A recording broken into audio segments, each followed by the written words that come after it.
We would like to start the Single Family Design Board meeting for October 9th, 2023. We will take a roll call to commence, please. Thank you. I will begin roll call. Chair Koloss, Here. Vice Chair Anderson, Yes. and Board Member Gerfeide. Here. Board Member Lewis and Sherry are absent. Thank you. Thank you. We'd like to move on to minutes for the Single Family Design Board meeting, the full board meeting of September 25th, 2023. Chair Kloss, sorry for the interruption. If we could just touch on public comment first. Thanks. General public comment. Oh, I'm sorry, I skipped right over it. Item A is public comment. This is an opportunity for anybody from the public who would like to address our board on a matter that is within our purview, but that is not agendized for today. Someone's on their way, but they are not here now. Okay. Yes, thank you, Chair Koloss and board members. So I will begin with in-person public comment. So just as a reminder, if you wish to speak on an item not on today's agenda, please fill out a speaker slip by the back door. At this time, I haven't received any speaker slips, so I'll move to virtual public comment. If anyone wishes to speak via Zoom, please raise your hand and I will call on you. I don't see any hands raised, and we did receive general written correspondence from Christy Schuerch and Jeff Sutton. With that, I'll turn it over back to you. Thank you very much. Okay, so we will close public comment as part of general business, and we will move on to item B, which is the full board meeting of September 25th, 2023, a review and approval of the minutes. I have reviewed the minutes, and I believe they generally reflect the Sorry, these aren't the correct meeting.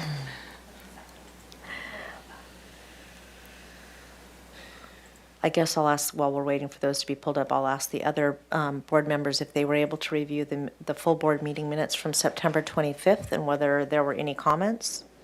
Yes, I reviewed them, but no comments. Thank you. Ms. Anderson? No, I did not review them. Okay. I did review them. I believe they're accurate. So does Ms. Gerfeide. So I'm going to make a motion for approval of the meeting minutes from September 25th, I think it was, 2023. Do I have a second? Yeah, I'll second. Okay. And if we could take a roll call, please. All right, we have Chair Koloss, Yes? Vice Chair Anderson, Yes. and Board Member Gerfeide. Yes. Okay, motion passes. Okay. We also have agendized the consent meeting minutes from, this is October 2nd. Ms. Anderson, it looks like you are present for this meeting. I'm wondering if you have reviewed these and if these look accurate to you. Yes, I have a couple of tweaks or modifications on item 2. Item Can we wait? Oh, you were just up there. Can we revise item 2 to state that the condition that the new, actually, it would read, condition that the proposed window on the front north elevation of the addition be single hung to match the existing in lieu of that shown on the exterior elevations. Period. Add wood shutters and trim to match existing.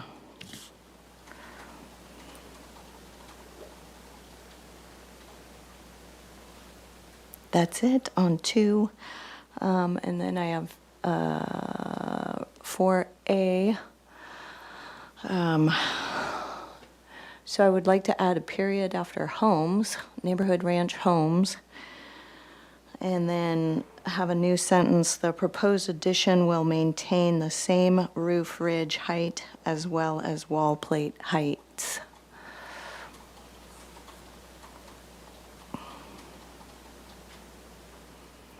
And then 5B, I think there's a missing the project maintained the existing scale.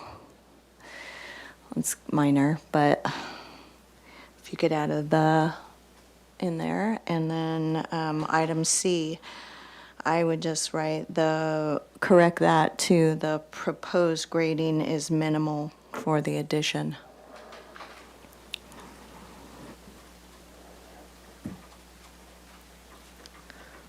Okay. Thank you. With those changes, would you like to make a motion, Ms. Anderson? I would make a motion to approve the consent minutes with those modifications. I'll second that. If we could take a roll call, please. Chair Claus, Yes? Vice Chair Anderson, Yes. and Board Member Gerfeidi. Yes. Motion carries.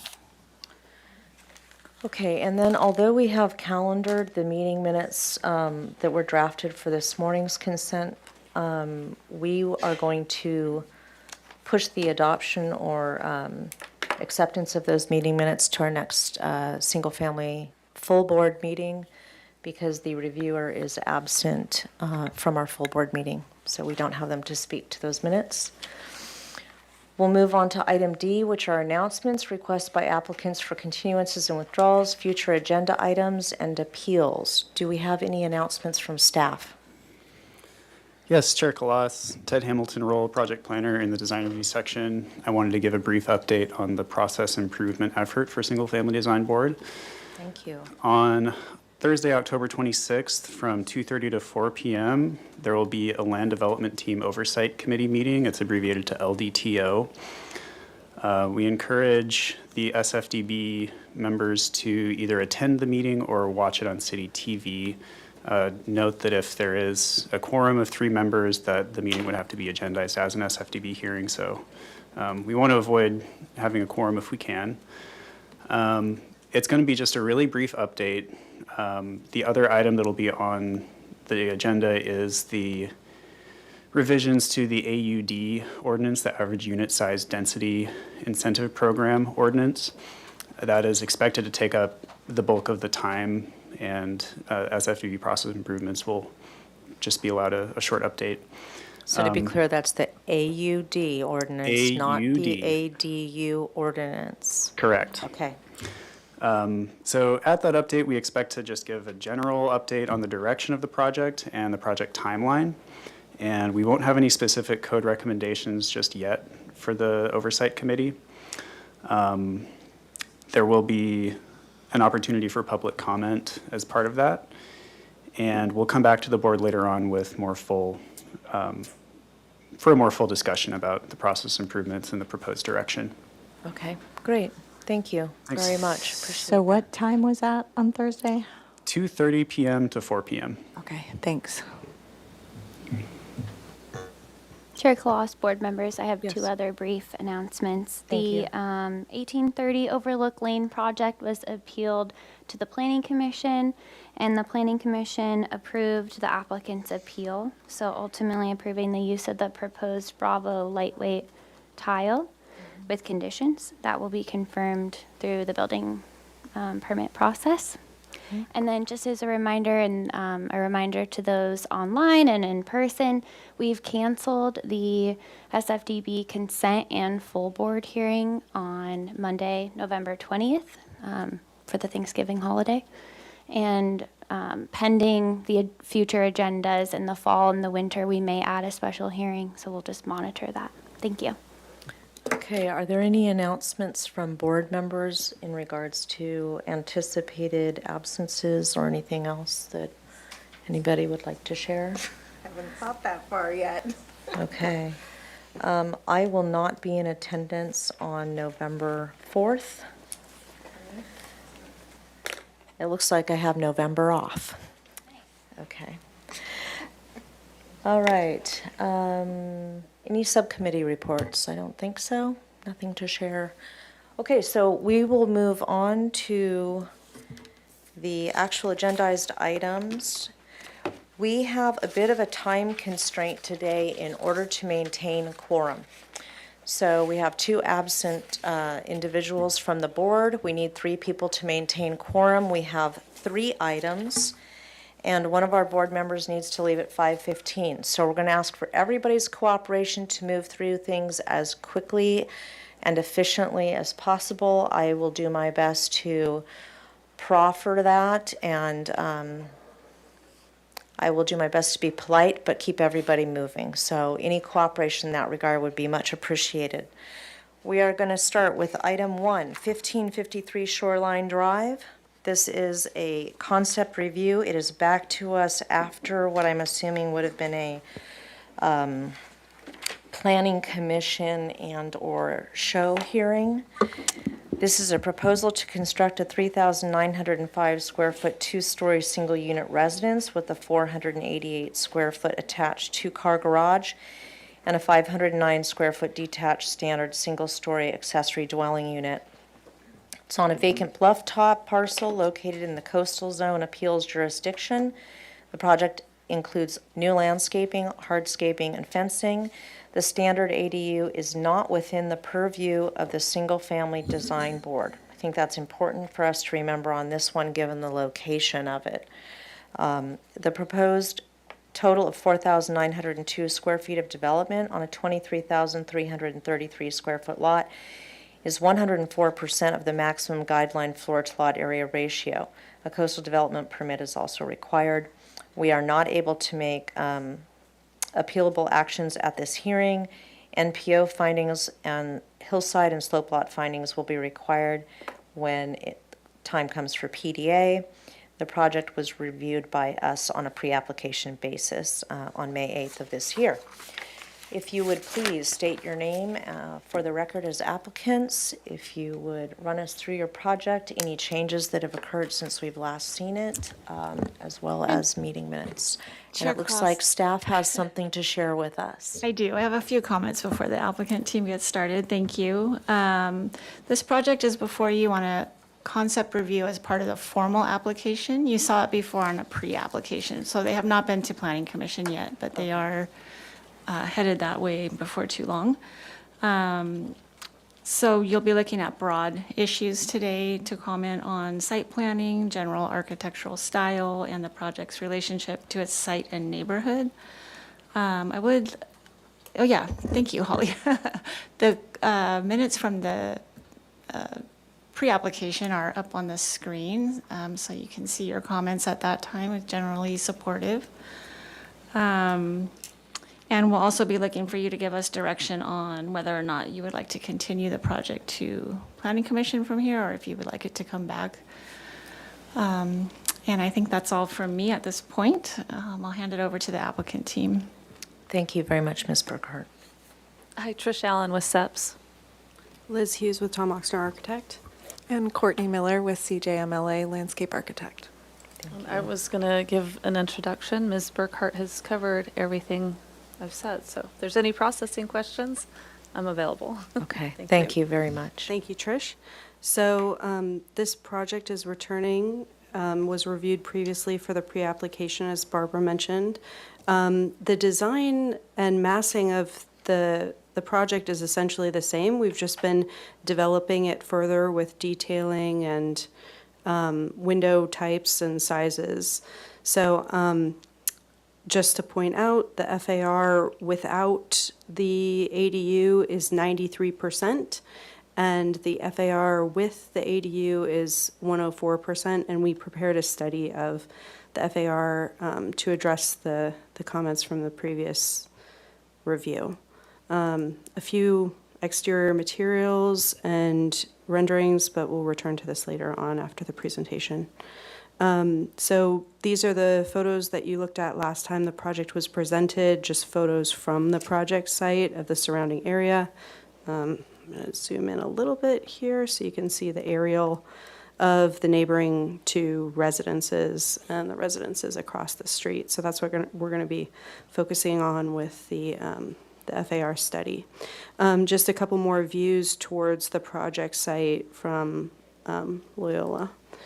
And then a study of the neighborhood, just some two-story residences. As you know, along Shoreline, there are a lot of two-story residences that are fairly close to the street. A lot of them have garage doors fronting the street, and that kind of plays into one thing we considered with our site design for this property. Just an updated street front elevation. On the east side, there's an existing two-story residence. That's a modern design, and on the west side, an existing one-story residence. This is the FAR study that we prepared. What was requested was to look at the FARs with including garages, but not including ADUs. So we circled our property here. These are the neighboring two properties on either side of it, and we actually have the third one. It's just a little bit further down in this chart, and I can point that out if you'd like. But kind of where we end up, we also looked at the 20 closest lots, and we're kind of in the middle of that range. And you can also see here on the aerial the density along that bluff edge side of Shoreline. So the neighboring project to ours, 1547, is one of the larger projects, as well as, let's see, this one across the street is also one of the larger projects in this study. Existing survey. If you have any questions about the civil stormwater design, I can address that with questions. I'm going to skip through the landscape for now, and we'll come back to that at the end of the presentation. So our site design here, the idea was to create along the street frontage to push back the second-story massing deep into the lot. And we were fortunate to be able to do that because there's no pool proposed, so we were able to bring that massing as far back as we could from the street and allow for two single-story frontages along that with a driveway in the middle. The garage is you pull into a little courtyard area and then 90 degrees into the garage, so you don't have that backing out onto Shoreline situation that a lot of people have, which we really like, and the clients like too. And it also kind of allows us to provide more landscaping along that front edge and soften that whole street front.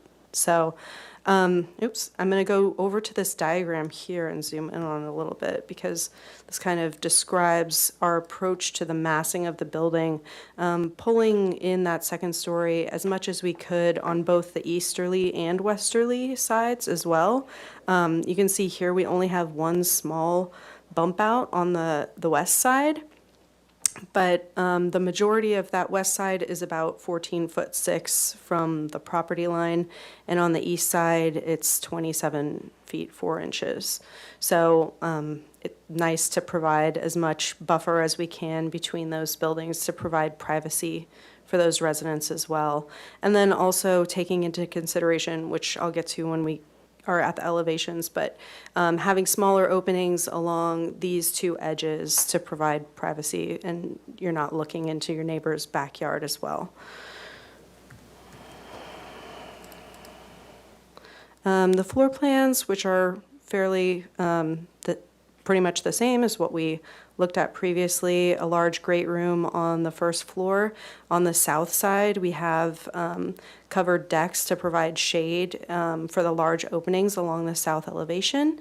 And then on the northern side, a little smaller openings for the courtyard and just providing some privacy from the street for the occupants of the building. We also have the stair here that we've been developing and pushed this entry a little bit back in to create a vestibule and just develop the detailing of that a little bit more. On the second story, this stair volume, we were able to express a little bit more and then break up that with a one-story volume on the first floor just to create a little bit more relief, since along this courtyard edge, we do have some two-story elements, and so just to bring that down a little bit, the massing.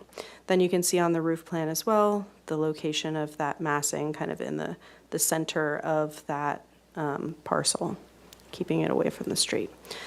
The elevations, which we looked at previously. The main changes to this are just in the detailing of the windows, the entry here, adjusting some of the roofs and the chimneys. You can see along the east side how we have the one-story volume for the living room, and then along the west side, pulling that volume back. And as you noted on the plans, this is just a small little area along here. I'll try and speed up a little so Courtney has some time to say something. And then just our courtyard elevation, developing the detailing of this wood bay window as well. The south elevation where we have more openings to take advantage of the view, and again, those covered decks that look out. And then here's that west elevation where we were talking about the small bump out and the smaller windows along that side for privacy.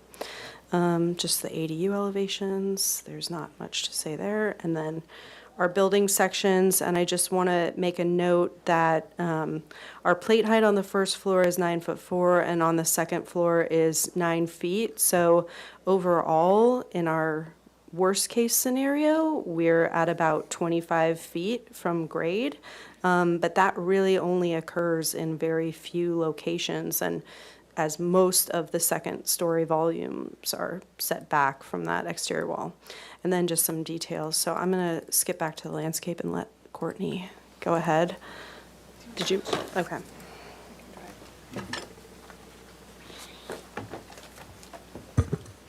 Hello.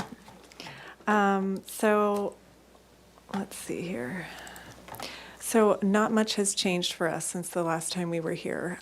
We still have one tree removal here. It's a setback tree. It's kind of a failing coral, and we'll be replacing that with the city's designated street tree for the block. I can show you that. And then our site plan, like I said, largely the same. As Liz mentioned, we have a nice healthy landscape buffer in the front, which is great. Our client is graciously not asking for a wall or a fence in that location, and so instead we're proposing kind of a layered vegetative screening there. And the intent is that that's very natural. You'll notice it's not in a straight line, and that's intentional, so that it gives us some height, but isn't effectively a hedge either. Here's our street tree, new tree well. And then, the majority of our scope is in the back here on the bluff side. So we have a series of terraces here. The intent is to tread lightly, as is dictated by the code. So anything that we have proposed within the setback area will be easily removable. We have a primary path that leads out to the edge, or not quite to the edge, but in that direction.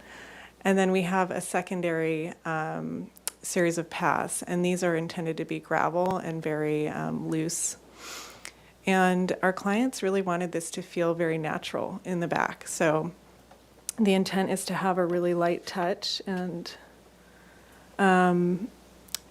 something my client said initially that I just love is the ocean is a completely natural element, and it's different every single day. So the intent here was to kind of play with that idea with the plants and have them be, native species that change and shift and kind of, drifts of things in the back. So that's the intent there. And we have some stormwater features, rain gardens here, and then a basin here as well. So I'll just show you that plant palette. We have some details. I'm happy to answer questions about those. And then we do have a concept lighting plan as well here. So just path light features here, and then just a little step light there. And so we can go through that if you have any questions. And I think that's it. So you have 3 more minutes if you'd like to use it. Otherwise, I think that concludes our presentation. Yep. Okay. Wonderful. Oops.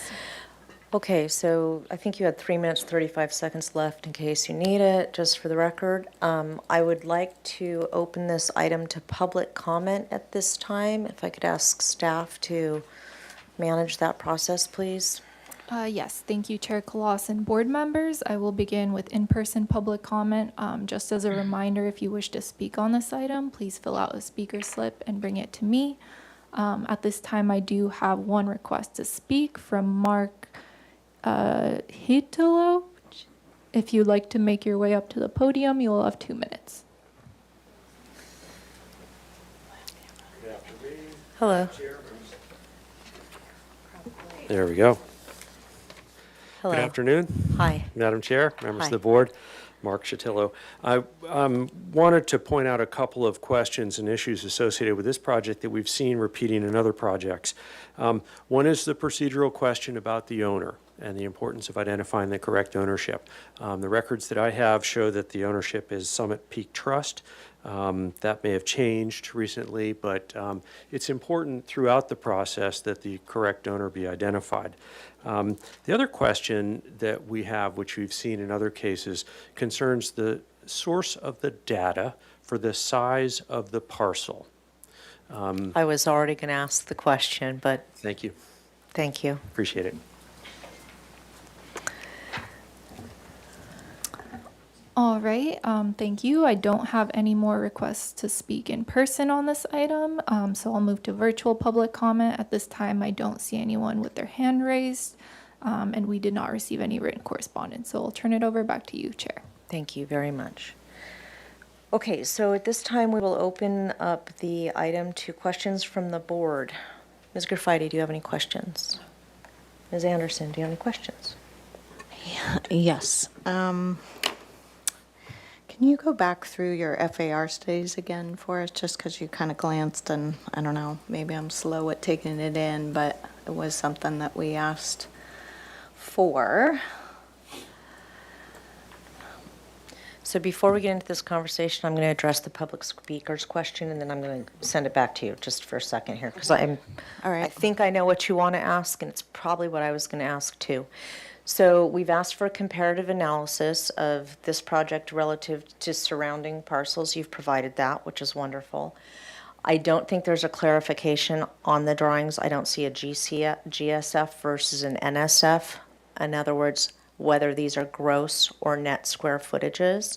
So we want to make sure that we are comparing apples to apples, and you've been very benevolent about making sure that it's the residence in the garage sans the ADU.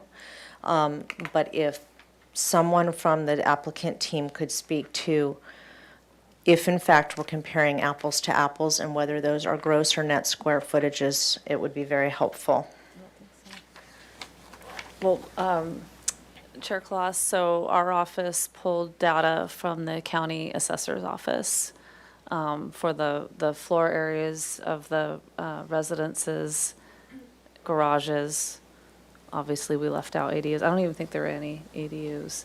And it's my understanding that those lot areas are gross lot areas. And a net lot area would be if there's some kind of public easement or right-of-way, and we don't have access to pull title reports, so we can't provide net lot areas without that information. Of course, we know the subject property lot area, both gross and net, because we have access to that information.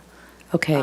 So we are providing apples to apples data with the existing, with the proposed resident and the adjacent residences as gross data. Okay, so just, I'm going to restate what I think I heard. I think what I heard was that the lot areas being used for the FAR calculations are gross lot areas in all cases inclusive of the subject parcel.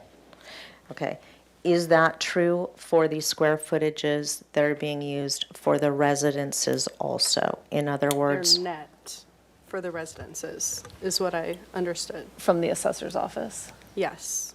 and was that is net. what you've used for your Yes. calculation also? Yes. Okay, thank you very much. It's back on you. I was thinking you were going somewhere else. I was thinking you were going to say gross on both, but you just said, can you repeat what you just said? So the lot area is gross, but the, The floor area is net. Yes. Okay. okay, and we asked for 5. So if you could highlight those, that would. Okay, Just, so- I mean, just a little slower for me. I'd Sure. appreciate it. So if you're standing at the street looking at the proposed lot, actually, yeah, they're switched. If you're standing on the lot looking the other way, these are the residences to either side, these two. And the third one is actually this one here, or wait, this one here, I believe. Oh, it's not. This 1539, I think, is one of them. Okay. What are you looking for? The third one on either side. So is 1611, 1611, which is this one. And the other one, I believe, is 1539. Or this one. Yes, 1539, which we don't have a picture of. I think because there's a big empty lot in front of that, so there's nothing really to look at from the street. So this is the other parcel on the other side.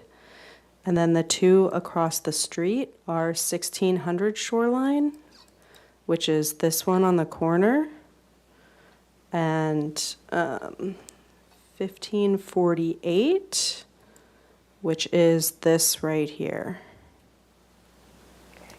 And if you want me to zoom in on any of those numbers, I can do that. So, I know there's a lot of things to look at here on this one. So this was the one we were pointing out to the left, if you're standing at the street, of 1553, which is 118% of the FAR.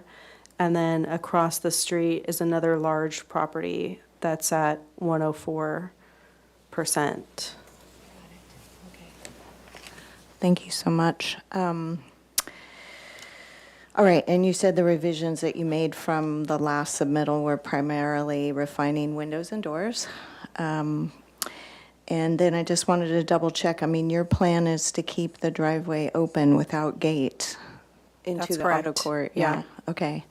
Awesome. Then, can you just go over the back decks with us? Sure. Any specific question about the deck or? Just setbacks and privacy on neighbors. Okay. So let's see. We do have along the easterly property line, we're proposing a new 6-foot wall along this side, which we've been discussing with the owner of this parcel. You may remember that the owner of this property actually owned this as well, and we're developing it for their own uses during the time of this project. But then they sold the property, so part of that agreement was actually with the new owners to develop the wall along this edge, as well as a hedge to provide privacy between the two residences. Along the other side, we have a similar situation, although the deck is pulled about 14 feet from the property line here. So, and it is much less deep than the other deck. So this is the main deck for the living space, and this is a smaller deck off of the master bedroom, which is about 7 feet. They're all at grade. Yeah, these are at grade. We do have some even smaller decks on the second floor as well. So I think it's helpful if we're talking about an on-grade situation, even if it's within 12 inches of grade, if we refer to that as a patio, I think it's helpful. Okay. As opposed to a deck, which would be a raised structure. I think that helps clarify in everybody's mind. And then this is the second floor, so.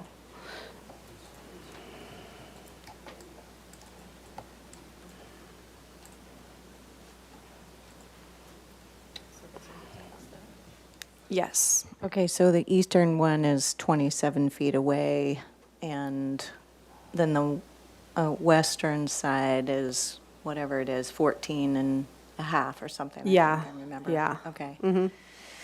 And what are they, is there any concerns? I'm sure you've talked to that neighbor about the view into their backyard on that west side?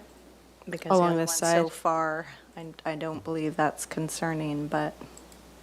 Sure. Let's see. I mean, yeah. I know we do have a tree in this location. Courtney may want to speak to this.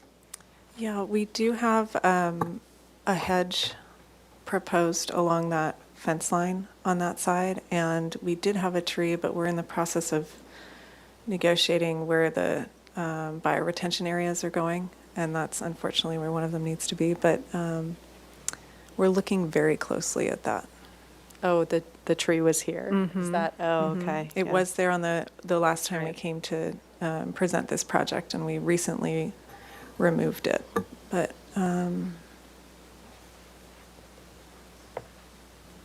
yeah. Okay, that's it for my questions. Thank you. Okay, so for the record and based on the public speaker's request, can we just clarify who the current owner is on the parcel, since it sounds like it's been recently sold? Who the legal owner of the parcel is? I know it takes a while for the assessor to catch up to the change of Yeah, ownership. the current owners are on the agenda. Yeah, what's the It problem? it does take time between Could take more than a sale year. of property for the assessor's office. So the assessor's website may say something different. Okay, so for the record, just to put it in the record, Suzanne and Peter Hopper are the current owners of the parcel. There's a typo, it's Hooper. It's but Hooper. Pretty Okay. close. Okay, thank you very much. And that is not, in my own experience, it's not atypical for a while for the assessor to catch up to all the paperwork that's recorded, and I think we've all probably dealt with that before. Let's see. Could we look at, and I think I answered my own question, but I'll just ask this and have it stated for the record. The on-grade patio that is on the east side at the south of the home, it's kind of a covered loggia, it looks like. Yes. Can you just confirm that there is a wall that runs in a north-south direction there that provides privacy for the easterly parcel? There is a wall, but there are two openings in the wall. So we have a fireplace in the center and then an opening on either side of the fireplace. And I'll show you what that looks like in elevation here. These are the openings onto that loggia. And those are just openings through the wall with no, I'll call it fenestration or acoustical treatment? That's right, just openings. Okay, and what are those, about maybe 30 inches by 5 feet or something? By 4.5 feet tall, somewhere in there? They might be about 3 feet by 6 feet. Okay. And that is approximately how far from property line?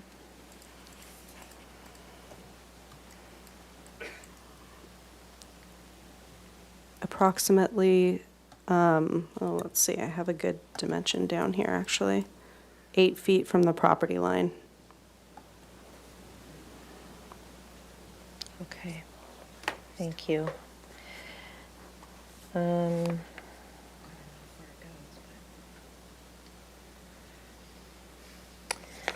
This is a question for Courtney.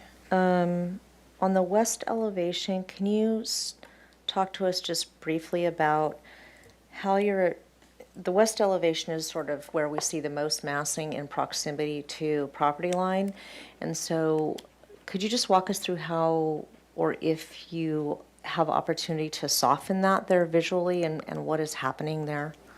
Could you actually flip back to the landscape plan? That's the lighting plan. Oh, Just sure. up there. Okay. So can you zoom in a little bit?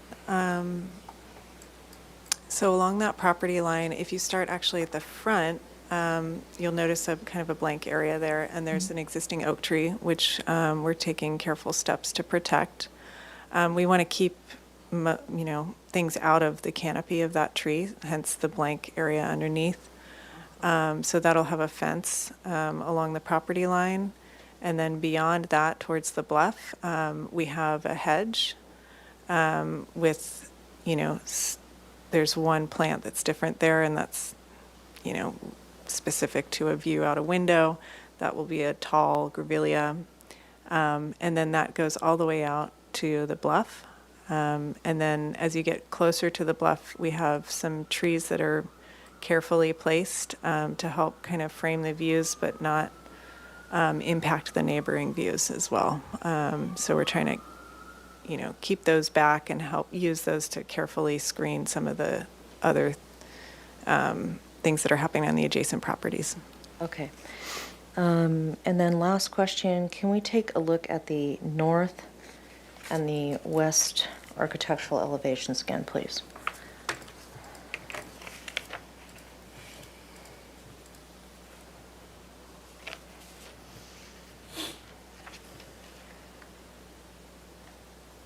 Okay, and the west, please.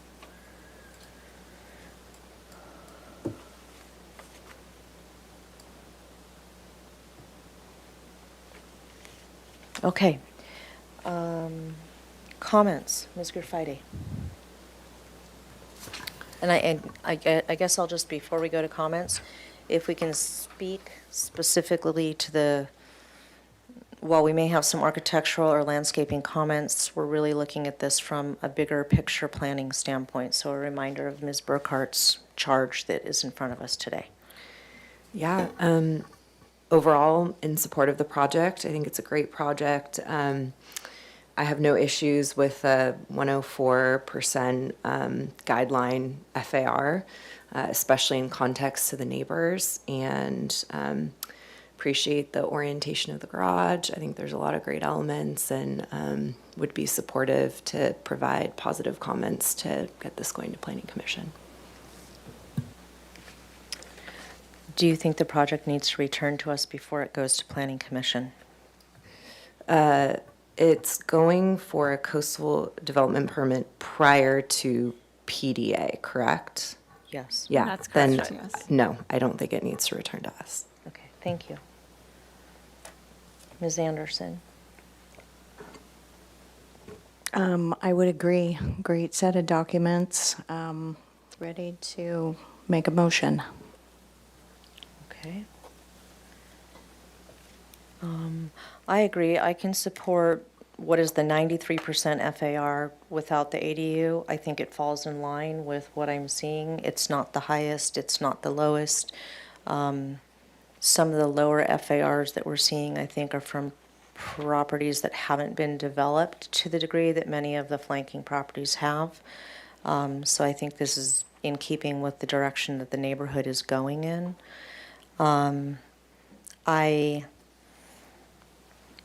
When I looked at this earlier today, relative to the two flanking parcels, I did notice that there's significantly, or it feels like there's more relief at the property line from the two flanking parcels than is being provided by this project. But I think you've done a good job stepping back the second floor on the easterly property line. And I recognize that we have no purview over the ADU, and I think that's part of what is making it read that way from Shoreline. So I recognize that. I can support the project and would also be able to provide positive comments. I can support the nature of the architecture. It's very traditional. It's typical Santa Barbara. We love to see that these days, especially on the mesa. Going forward, and when you come back, I would like to request that you consider perhaps doing something with the windows at the east loggia to provide some acoustical privacy for the easterly neighbor from activities that could occur in the loggia, especially late in the evenings I could see having a glass of wine out there with a fire roaring, and maybe the neighbors don't want to hear me. The louder I get, the more wine I drink. And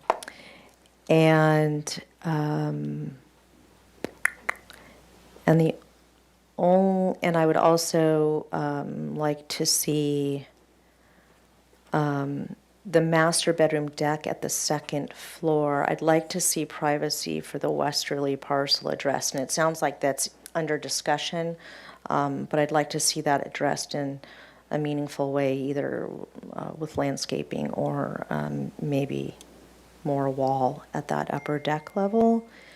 And then the only architectural comment I have is that from the north elevation, there is a window that is on the west side. The amount of plaster on either side of that feels a little bit sparse to me relative to the heaviness of this architectural style.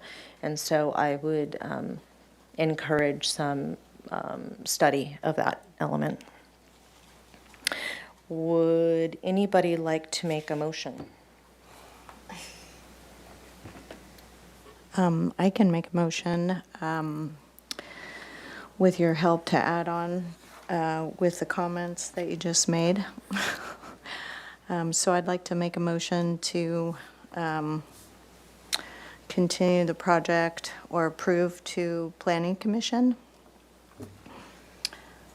So we're going to send this to Planning Commission with positive comments. With positive comments, yes. And the positive comments are that we support the FAR due to the studies shown. In specifics, the left property at 118% FAR and the immediate across shoreline at 104. And I don't have the address specifics of that. I mean, the site plan in general, I think, is a great design. It's very inviting with the auto court, welcoming with the landscaping in the front, unique to shoreline and without a gate. And like to see the garage doors, you know, at the angle and not right on the front street. And the architectural style, yeah, it is beautiful. It's articulated well. There's high quality architectural materials, finishes, and the colors are very palatable, aesthetically pleasing. And just in general, I believe it will enhance the neighborhood.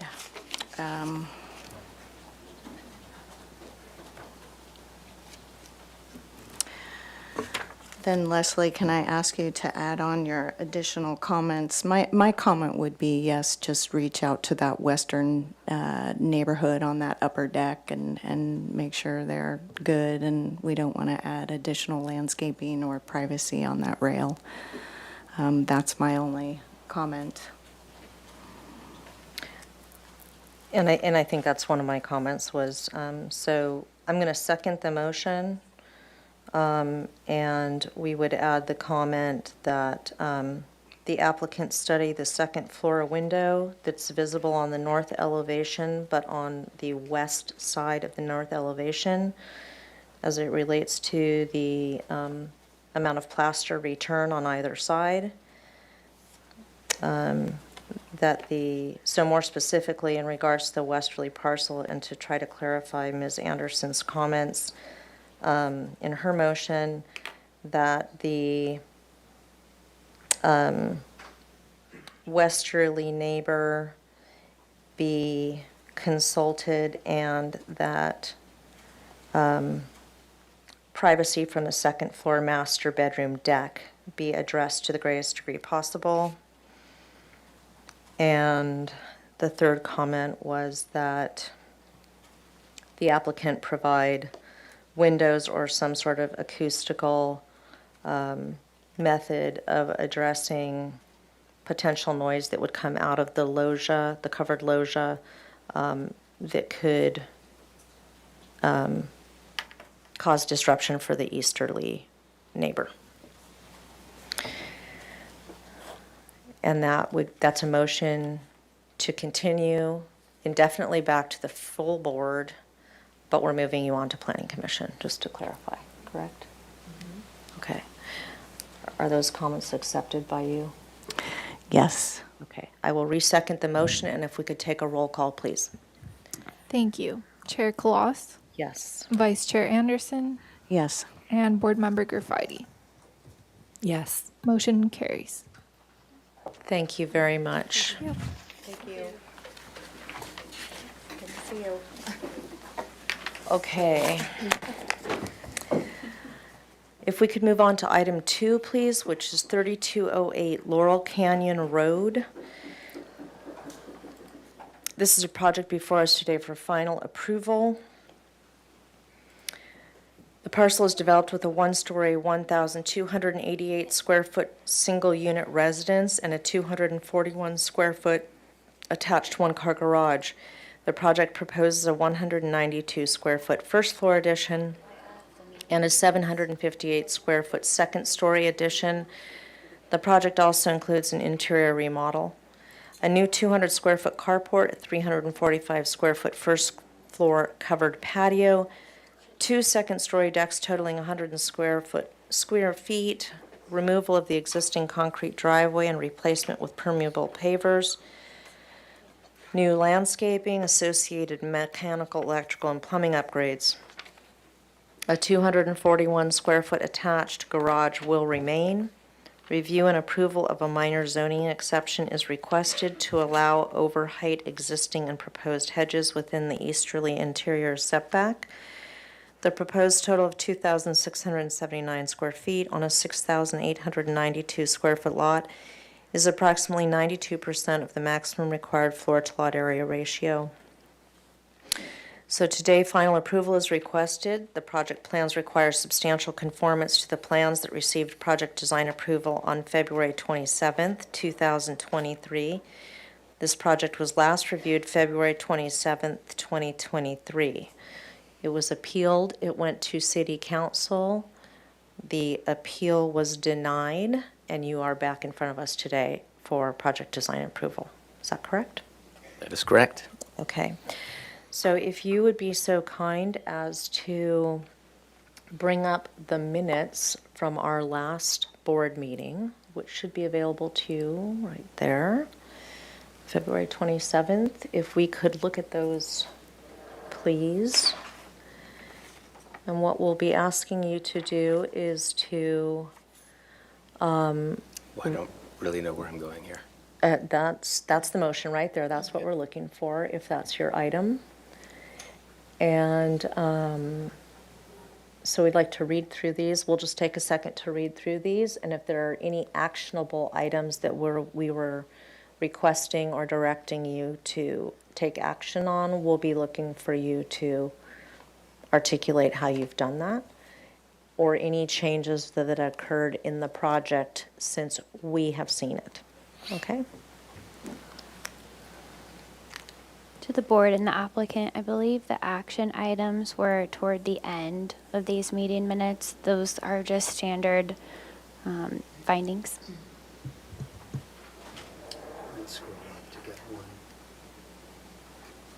It looks like it starts on number 2 there, top of the page. Okay.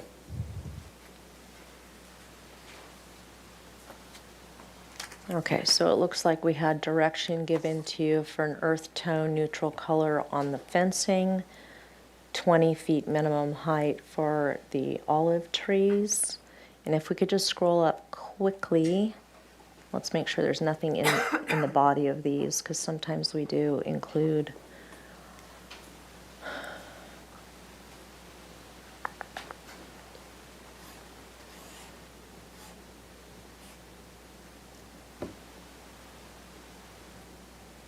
okay.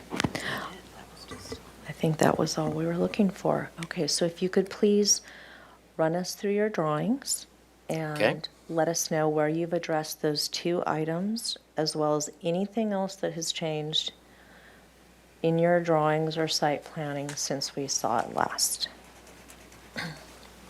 And if you could please introduce yourself for the record, that would be Joe much Stewart, appreciated, Studio too. 4 Design Group. Thank you. And John Goodman here representing the ownership. Thank you. Now I just have to remember where I put the color change. Okay, so these are the old plans that you have, so, yeah, there you go.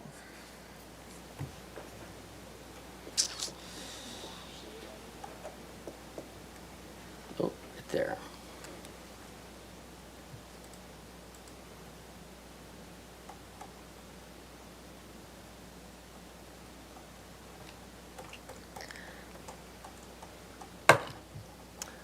Okay. Sorry. Okay, so do you have a color designation specifically? I see a photo there. We're looking for an actual color. Yeah, I don't know that we did that.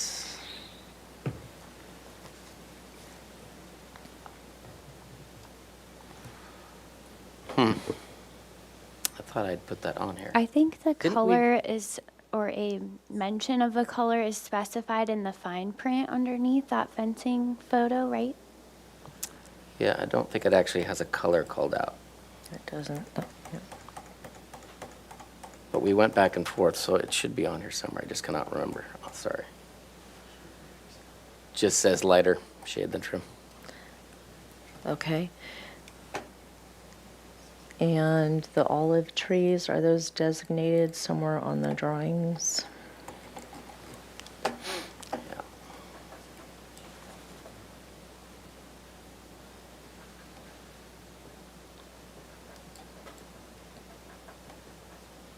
I can get it there.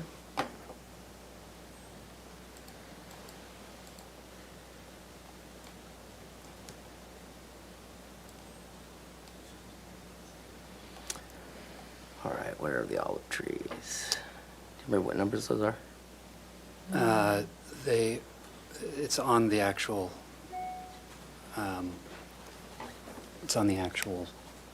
plan. Okay. Those are the existing, I think.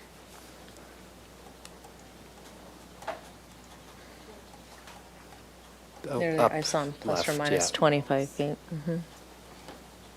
Okay. Okay.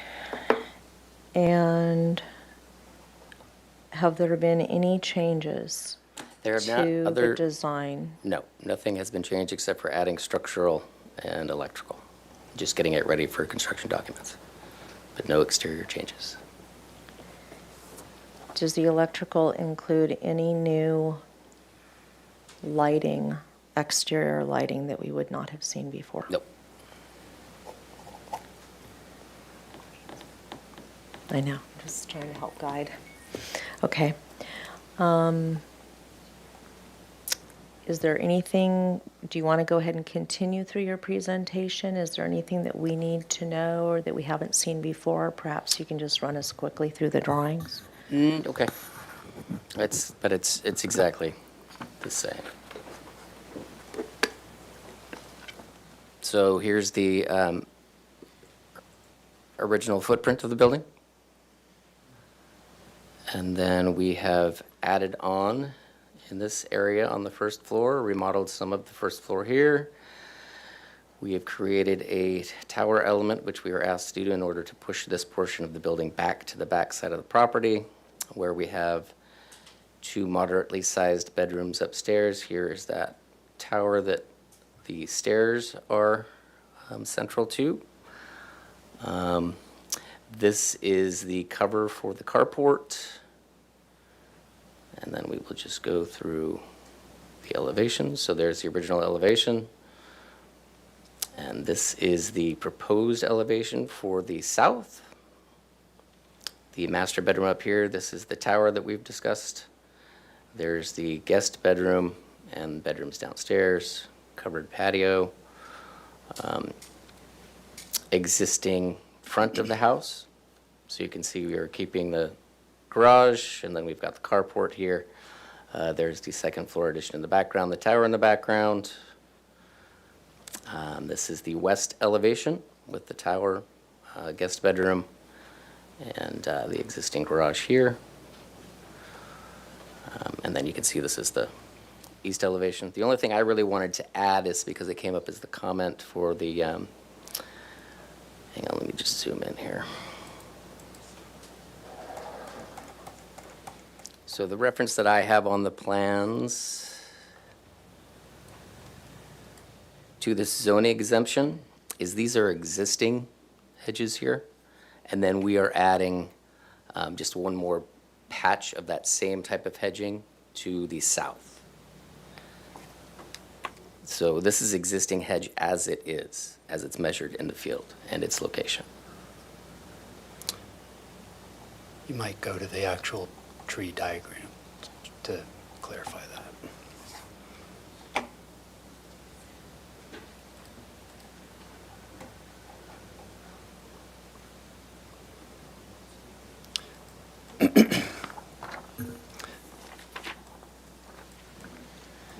So the yellow hedges here, those are the ones we were just discussing. And this is the one that's proposed to help block the view from the neighboring parcel of the structure.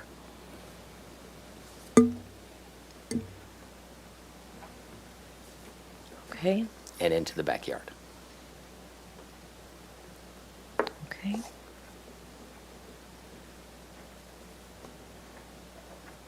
Is there anything else that you would like to share with us?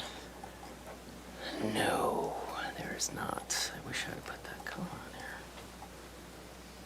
there.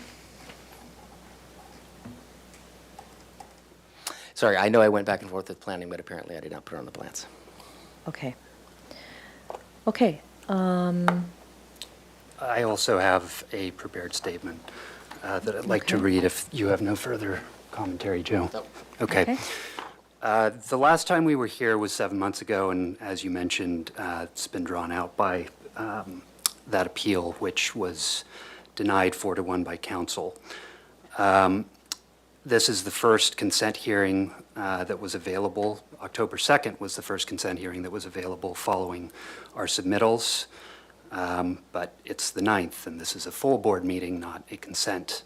And that is representative of what we've been dealing with throughout the permitting process. Ms. Williamson and her attorney, Mr. Chaitillo, frivolously seeking in most cases and unfortunately being granted every possible delay, in most cases every possible delay, in most cases by presenting misleading information. And I get it, that's the process to a certain extent, but understanding it unfortunately does little to mitigate our frustration, and I know it's not SFDB's fault, but it's been a fun one. Mr. Herrick's called to inform us that our project's originally scheduled consent meeting on September 11th needed to be continued until October 2nd due to an MZE noticing oversight saying we had no reason to be present at the meeting and that he'd simply reference the noticing issue and continue the item until the 2nd. We therefore didn't attend, nor did we think we had any reason to be at the full board meeting that week. So we weren't there to defend against Ms. Williamson's requested continuation till today. I watched the recording of that and saw you looking into the audience to see if we were there for it, but we didn't realize we had any reason to be. Had we been, we certainly would have. Since the approval on February 27th, Mr. Chaitillo has continued to try to get the city to hear evidence after the fact, which even if it was true, per your own guidelines, cannot be considered. Mr. Chaitillo waived the right to that consideration by failing to raise these issues prior to project design approval. The new issue du jour is the minor zoning exception required to continue the existing hedge height on the eastern property line. Any MZEs on our plans are there to provide additional privacy to neighbors, something he himself cited as another reason not to approve our project at prior SFDB meetings. That hedge was added specifically at the request of SFDB, which was reacting to privacy concerns raised by Mr. Chaitillo. But he didn't feel the need to bring up the MZE issue back in February when the SFDB made the request. Only now, when he's run out of any even remotely meaningful arguments, which frankly only barely existed to begin with, is he trying to get it entered into the conversation. And again, that's despite your guidelines specifically precluding it from your consideration. But even if it was considerable, we read his letter, and no, we're not planting a hedge on Ms. Williamson's property. We're continuing the existing 12-foot hedge that runs along the eastern property line. I added it to the tree plan utilizing the hedge's full eventual canopy outline, not the root structure. And plants and trees, I've heard, grow towards and occasionally even over property lines. But, you know, they thought that it would be beneficial to get a surveyor out and continue to waste everyone's time. All of these efforts are designed to try to make you believe that your project design approval was wrong and that the City Council's denial of Ms. Williamson's appeal of that approval was wrong, that Ms. Williamson and Mr. Chitillo's reading of the guidelines is more correct than your own, and that their opinions are more important than SFDB's, council's, and certainly ours. Even after all of this, the selfishness and entitlement of that is still somehow able to blow my mind. That we've spent a year, 50 grand in legal, and hundreds of hours of effort and emotional trauma, let alone a crazy amount of the city's time and budget, because our remodel, which operates within the city's guidelines, may minimally impact 2 of Ms. Williamson's windows that are adjacent to her poetry corner. We're here today for consent approval, none of the other nonsense he's throwing at the wall.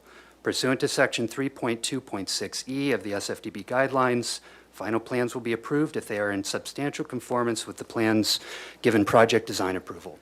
Our plans have not changed, and this project needs to be granted consent. Thanks. Okay, just to be clear, you said this project needs to be granted consent. I'm assuming you're wanting approval, Yes. not consent. You want us to consent to approve, is that correct? Okay, thank you very much. Thank you. Okay, at this time, we are going to close the applicant's presentation, if you're complete. Could I just say one thing as I was going back through these? I remember Yes. when we were discussing the color for the fence, Mm-hmm. it was just, we agreed that it was going to be an earth tone. And so that's where I left that. Understood. Sorry, that just jogged. Anyway, I just wanted to bring that back up. Okay. And that might be able to be part of our conversation. So I'd like to close the applicant's presentation period, and I'd like to open this item to public comment. I am going to hold public comment for this project as well as the one that's coming up to 2 minutes per person, because we do have a time constraint in order to be able to maintain quorum today.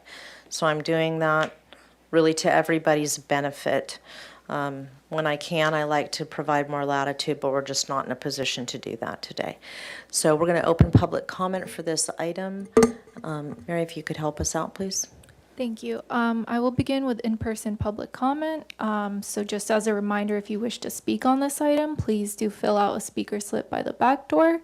But at this time, I have 2 requests to speak. I'll begin with Anita Williamson. If you'd like to make your way to the podium, you will have 2 minutes. Chair Kalas, before I start, I had a request. I realize I have 2 minutes. Would it be possible to pool my time with Mark Chitillo so we have a combined 4 minutes? Yes, you may give him your time. Thank you very much. Appreciate it. Good afternoon, Chair. If you do that, though, then you will not have your 2 minutes. No, I'm just doing like 1 minute. Understood. And he'll have Okay, 3. so, Thank you for clarifying. Okay, thank you. Okay, I'm ready to roll. Okay. Right. Good afternoon, Chair Kalas and members of the Single Family Design Board. My name is Anita Williamson, and I live directly next door to the east of the project. I've watched every SFDB meeting for the past year, including all the decorum and training sessions. I appreciate your board's role and the significant time commitment you each make to review various projects. Unfortunately, the plans for this project need further review as they are still inaccurate and incomplete.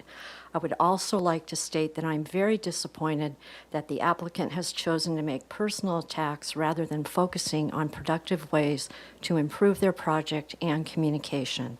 I respectfully request that this board I respectfully request that this project not receive final approval today and be continued at a future full board meeting of the SFDB. Thank you.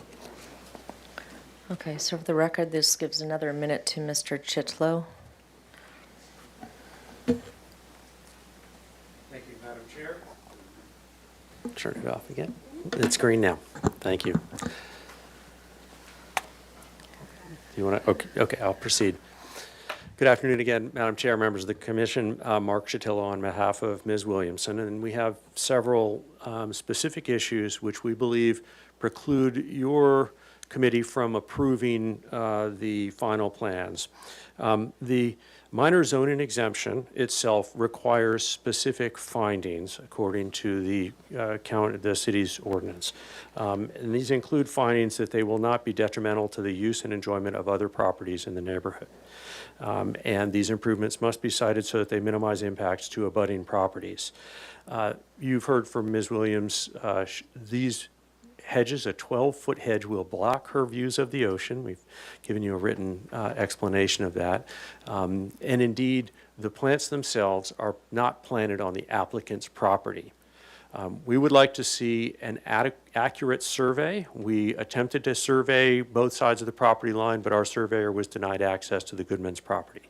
So we presented to you information that showed that the plants that are claimed to be subject to the minor zoning exemption are in fact located on Ms. Williams' property. She does not consent to them being cited. The plans that were submitted show the zoning exemption adjacent to the house itself. They do not show the zoning exemption attributable to the 12-foot high hedge, which was introduced by the applicant. It was not suggested either by the Single Family Design Board or the neighbor. So the zoning exemption elements are completely wrong. You have to make the findings. You don't have the evidence to do that. We need accurate surveys and accurate plans that show where those plants are, how tall they'll be, and whose property they're located on. Secondly, the property is in a high fire hazard area, and so it is subject to the city's higher fire hazard landscaping requirements. The 3 olive trees conflict with those requirements, as do the hedges that are currently being proposed by the applicant. That plan needs to be revised. Thirdly, the plan itself is deficient. It lacks any references to the hot water heaters, to the HVAC, or to any of the plumbing elements. It refers to the 2019 California Green Code when currently the 2022 Green Code applies. The application proposes in its narrative to include a tankless gas-fired water heater, which is prohibited by that 2022 Green Code. But there's no citing. If you'll see on the sheets A 2.1 and 2.2, there's a reference to item 15.5, the tankless hot water heater, but it's not located anywhere on the site. And then finally, the lot size is incorrect as you are relying on it. It is actually 6,600 square feet. That should be the basis of any actions that you take. Thank you, Madam Chair. Thank you. Thank you. I do not see any more in-person public commenters for this item, so I'll move to virtual public comment. At this time, I don't see any members of the public via Zoom that'd like to speak, so I'd like to acknowledge written correspondence. We did receive letters from Mark Chatillo and Garrett Headley. Thank you. Thank you very much. Okay, so at this time, we'll close public comment for this item. And before I defer to my colleagues here, I guess I would like to ask the applicant if they could address a couple of these questions that the public speakers have asked. So in regards to 2019 and 2022 Green Code, I'm just going to state for the record that we are not the reviewing agency as it relates to working drawings, and I'll defer to staff on this, but staff is in charge of reviewing drawings for compliance with codes. We are strictly looking at this from a design standpoint and our guidelines. So if there is something that is discrepant from a building code standpoint, that falls upon either zoning or building department staff. Can you confirm that for Chair me? Colossus, Ms.? board members, that's correct. So this project, if it proceeds to the building department phase, will be routed again through our land development team process. That means zoning, fire, building. Well, they'll check the building code to make sure it's current, and everything on those working drawings should comply. Otherwise, the project will see corrections. Okay, and in staff's review of this project, has staff determined that these drawings that are in front of our board right now meet the criterion for a final approval? Chair Colossus, board members, In terms of, I'll just be clear about our checklist, what is required to be in the plans? Yes, I understand your question. So I can confirm that these drawings substantially conform to the project design approval drawings, and the applicant, they also did submit a final approval checklist as required. I can let them speak to how they've filled out the checklist, but there are a multitude of items that have been filled out here, and sheets have been specified. Okay, so what I'm saying, so thank you for that clarification. So there's certain things that we're looking for in order to be able to proffer a final approval. We have to have floor plans, we have to have extra elevations, we have to have a landscape plan. That doesn't, none of those have to be prepared by professionals because this is single-family residential construction. That's correct. So these are the checklist items that I'm referring to. Have all of those requirements been met in the drawings that are in front of the board today? Based on your or staff's review? Yes, based on my review, they have supplied final approval worthy drawings to be shown today. The board, it is at your discretion. If you see a final detail that you may need further refinement or that you feel is missing, you can grant final approval and condition to see that. Zoning staff can confirm that when it heads over to the building permit plan check process. Okay, thank you very much. Okay, and then if the applicant could please address the public speaker's points of issue relative to the minor zoning exception. I may be, I may be better positioned for that one. So just to remind you, the items were related to the location of the hedging relative to property line, and anything deleterious to adjacent properties.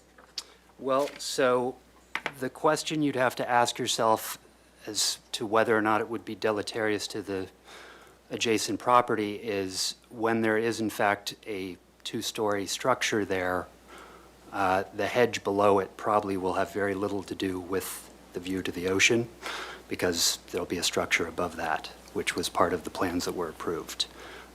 In terms of where the hedge is located on my personal non-professional tree diagram, I took the entire outline of what a hedge would be, the plus or minus 2.5 feet, and put it directly behind where the existing 12-foot hedge is. You can effectively consider if this is the existing, we're going to just carry it forward until it runs into the canopy of an orange tree, so that there is no possibility of the adjacent neighbor feeling as though we're going to be looking directly into her backyard, even through the holes in her hedge. Okay. Is And there? this, just to confirm, and I mentioned it before, but it wasn't on the plan submitted in the third meeting. It was added after the fact because of Mr. Chaitillo's commentary on privacy concerns, and then the SFDB reacted to that, and Yeah, was I- effectively asking us to do what we could to improve that, and that was the obvious answer. Okay. Do you have a survey completed at this time that's part of this package? Yes, it's been there. Could you share that with us, please? Could you bring that up on the screen? I'm going to punch out Joe and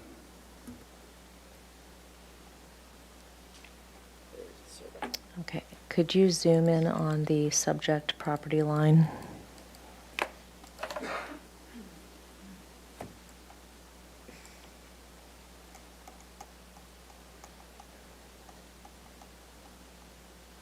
Okay, and could you just point out to us, okay, so right there where your cursor is, that's the planter that is effectively reflecting where the hedging is located, although we don't Correct. show an actual trunk, for example. Right, that section goes right, that building section that I had up there moments ago, that goes right through here. Okay, but where it shows on the screen right now as planter, that is basically where that hedge lies right now. Okay. Just a second, let me just confirm. I think I know what you're getting at, which is, here is the existing 12-foot hedge. She also has a hedge planted on her property that is the same height in terms of the maximum height. Obviously, her property is elevated, so her hedge is shorter. But combined, they create roughly a 3.5-foot wide hedge that divide the property. What we're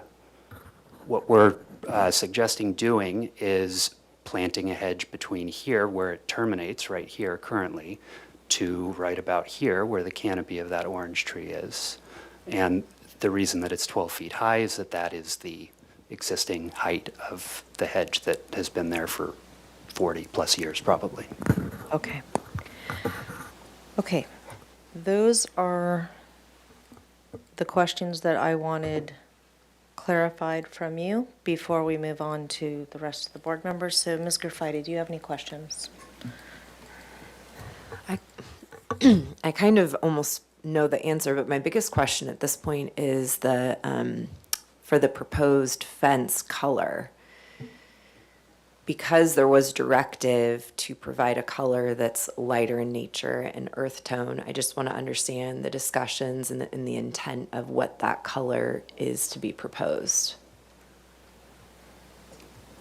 I can provide something on the, however you guys want to do that, but we had left it with earth tone, a light earth tone. Joe, please turn on your microphone. Thank you.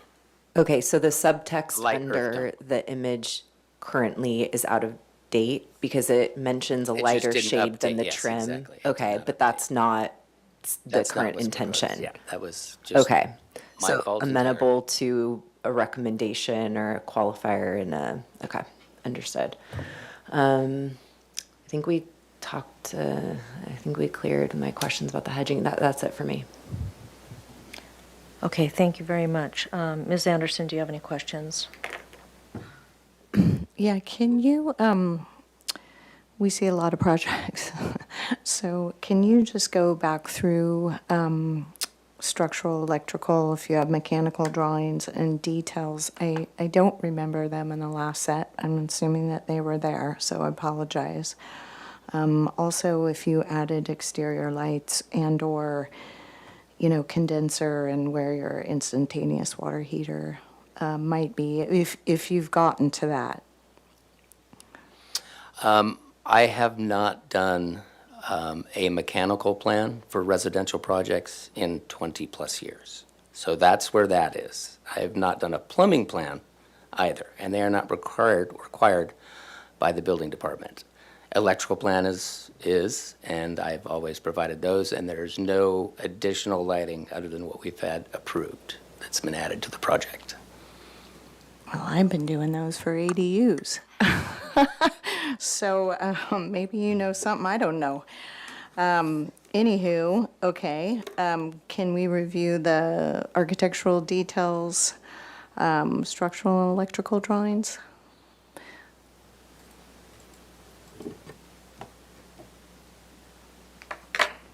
Okay, well, there's the Title 24 there.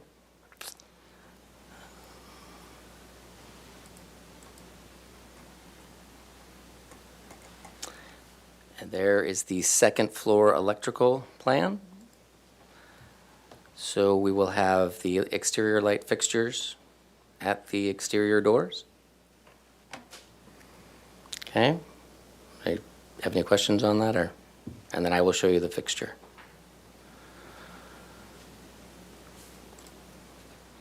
And the same is here at the exterior doors. This is going to have a downlighting up underneath that patio, so there will not be a wall mount fixture there. And those you will not see.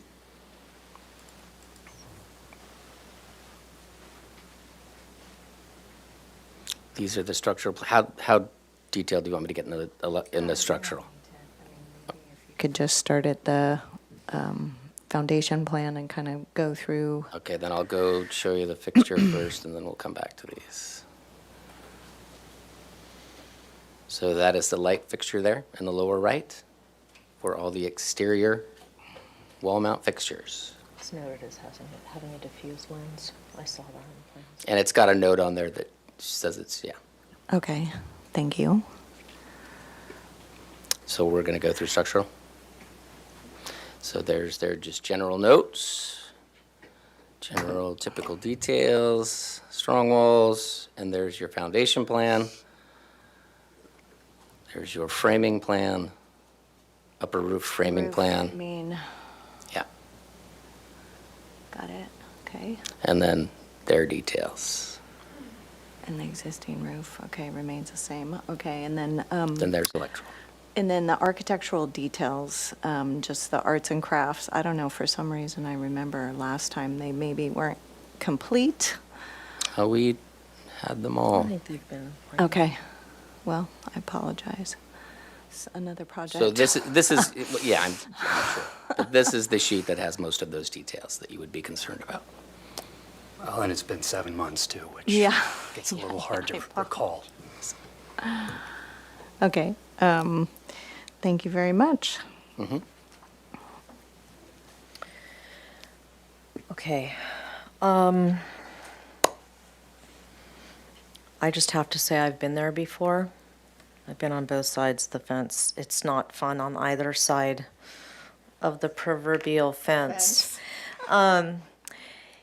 So I would just like to clarify that your intention and what you will be doing is if you gain an approval and if we grant you your minor zoning exception for the increased hedge height, which I do recall was something that we had asked for, that the intention would be for that, I believe it's a pittosporum hedge, to be planted on your side of the property line. Yes, I can confirm that we want to maintain the existing line, which is on our side of the property line, not straying into the eastern neighbor's property. Okay. If they don't trim it back, Okay. If the building department determines that the olives, for some reason, are not compliant with high fire zone requirements, would you be willing to come back review after final for a substitute tree type that would be acceptable, or? yeah, we'd of course be willing to come back and make sure that SFDB was in approval of whatever we were trying to use instead of olives. The intention would of course still be to maintain a canopy that could provide privacy to the neighbor. Okay. Okay.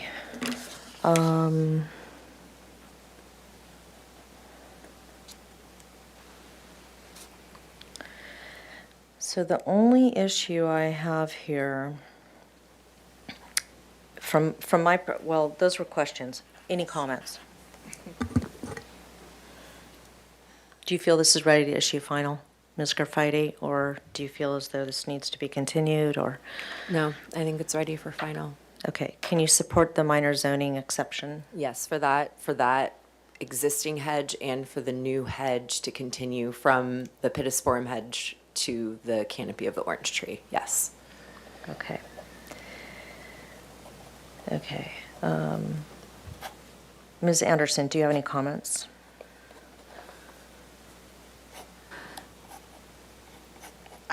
No, I believe we're ready to make a motion to approve, for final approval. I think that we can potentially add a couple of conditions Okay. Would you like to clarify what you think those conditions would need to be and whether you can support the minor zoning exception for the existing and proposed hedge? Yes, I can support the minor zoning exception on the hedge. I still would love to have that worked out with a adjacent neighbor. I mean, just as a general side note. And I know that, yeah, the high fire zone items are going to get worked out with buildings, so I'm not really concerned about that. But if the add-on to see, you know, if the olives have to be replaced with something else is something that we want to re-review, I'm at consent, I'm fine with that. I think the other condition is to clarify of course, the fence, the light earth tone color of the fence, since we asked for it. Okay. Okay.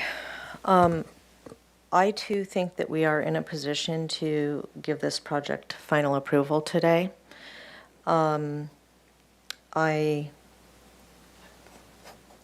It's very painful to see a situation that's adversarial in our community in any way, shape, or form.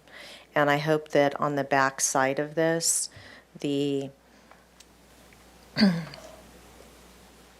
what is perceived to be the gross effect that this will have on the neighborhood, I'm hoping that the work that we've all done together will minimize that, and it will not be as disruptive visually as the neighbors think it's going to be. In terms of us being able to move you through a final, I would like to recommend that we do that with the conditions that Ms. Anderson has noted. I'd like to just recommend that to get past the fence color issue, that we state into the record what a color would be for that. And if you find that it's not acceptable to you, that you may come back, review after final for that in order to get a gaugeable, an actual, you know, something that an inspector can check out there, if that's acceptable to you. Oh, it is. You can pick the swatch yourself. I've got one up here that's Good. an earth tone and that's consistent, if that's acceptable to you. Yes. Okay. So I am going to make a motion, this project receive final approval today, and that the board grants the minor zoning exception for both the existing hedge that is on the easterly property line, as well as the proposed hedge that will continue the existing hedge. The conditions on the final approval will be as follows. The new hedge that is going to be placed adjacent to the easterly property line will be planted on the subject parcel. The fence color for the proposed horizontal fencing that's detailed in the drawings will be painted Dunn Edwards crushed stone, number DE6067, and that we confirm that the proposed olive trees are a condition of this approval if they are deemed to be uncompliant, not in compliance with building or high fire zone requirements. The applicant will return after final on consent for a substitute tree that is acceptable. The minor zoning exception being granted is being granted for the purpose of retaining existing and augmenting privacy for the easterly neighbor. That is my motion. Do we have a second? Chair Claus, board members, we have specific Oh, findings for findings. you on the screen for the minor zoning exception. Okay. So, as Mr. Chitlow pointed out, the granting of such exception will not be detrimental to the use and enjoyment of other properties in the neighborhood. We don't believe that it will, because the existing hedge already exists, and this just continues the existing use. The improvements are cited such that they minimize impact next to abutting properties. They were actually proposed in order to address privacy concerns from the easterly parcel adjacent. And this will help the project to comply with privacy, landscaping, and lighting standards in our guidelines.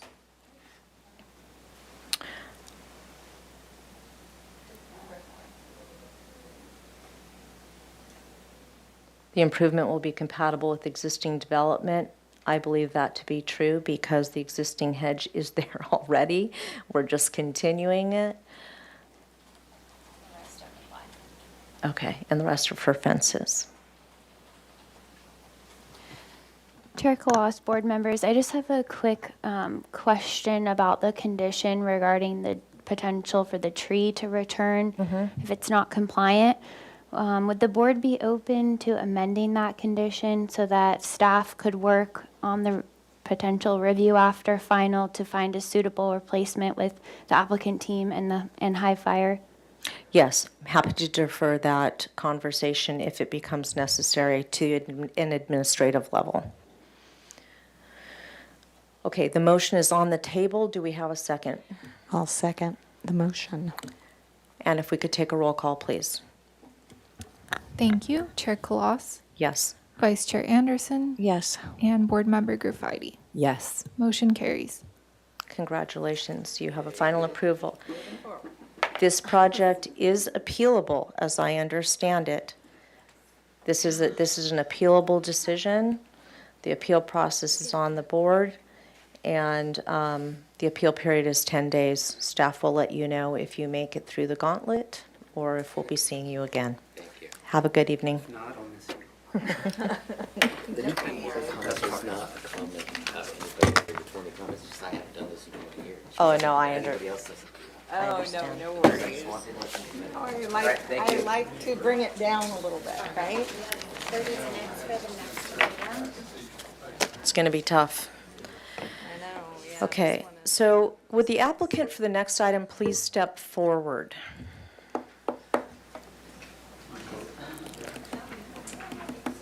Is the crew? So can the person representing either the owner or the architect step forward to the mic, please, quickly? Okay. So we are up against a quorum issue today. There's only the three of us, and one of us needs to leave in 35 minutes. I am seeing a room full of potential public commenters.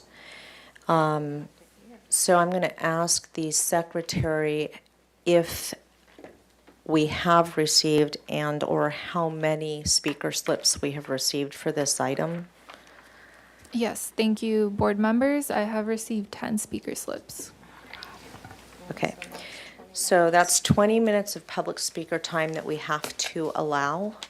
With your 15 minutes, that gives us no time for discussion, questions, rebuttals by you.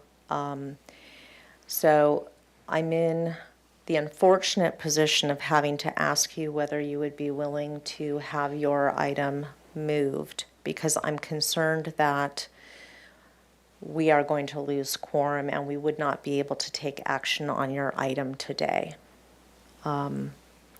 Perhaps staff could speak to how quickly we could get this project back on calendar. And I apologize to those who are in attendance in the gallery, because I know this takes time out of your lives too. Okay, so two options. We could forward this to the consent calendar next week on the 16th. The next full board hearing is the 23rd, October 23rd. I can make room then. If this goes to consent, are the neighbors noticed?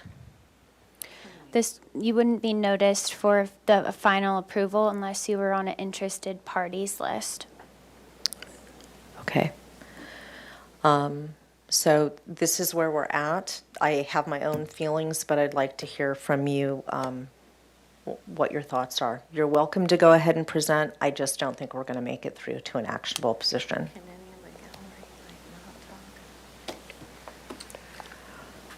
Well, that would be one option, if the gallery is willing to select representatives and limit the number of people that would come up so that we can make the most out of everybody's time. Alternatively, I'm seeing them, I'm seeing them shake their heads, and we legally have to allow them their time for public comment. absolutely. Yeah. Pardon my interruption. Can you please turn on your microphone? Thank you. And what would be the option if we were to not make it through today's agenda? We would have to come back anyway. You'd have to come back through anyhow. You could hear comments as a suggestion. You just couldn't make an official motion to grant a final approval. At the next opportune hearing, at the next opportune hearing, would that mean that we'd have to represent the entire project again for a hearing, or could we just be asked to come back to the consent calendar? That's up to the board's discretion. Okay. Yeah.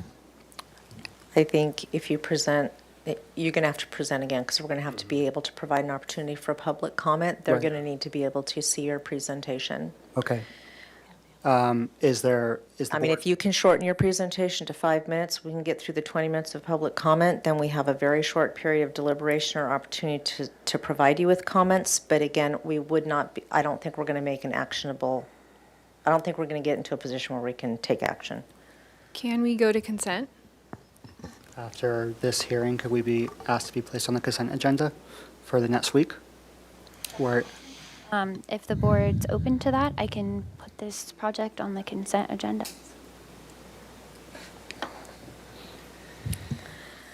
I do not think that this project should return to consent. I think placing this on consent where we only have one board member that is reviewing this project is ill-advised.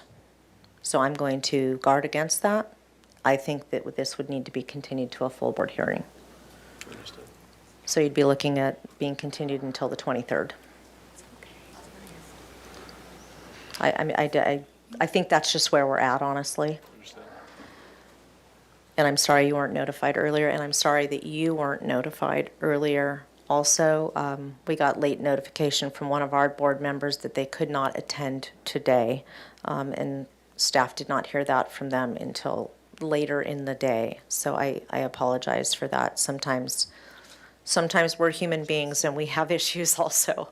I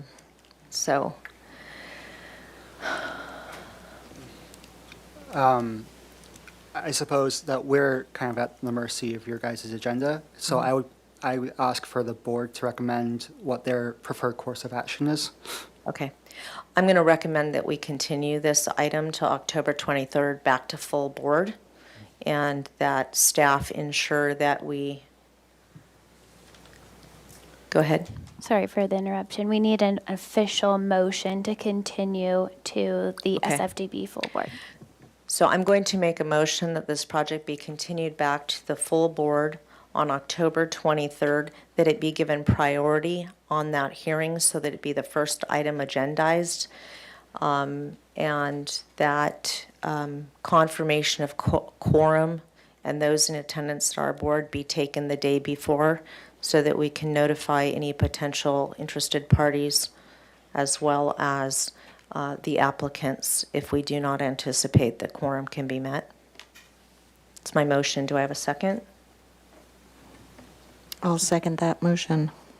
If we could take a roll call, please.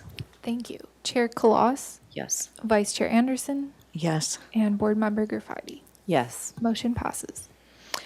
I apologize, and again, I apologize to those of you in the gallery. I know it takes time out of your days. I'm sorry for that. Thank you for sharing. Okay. With that, we will adjourn our single-family design board meeting for October 9th, 2023. Our meeting is adjourned. Thank you.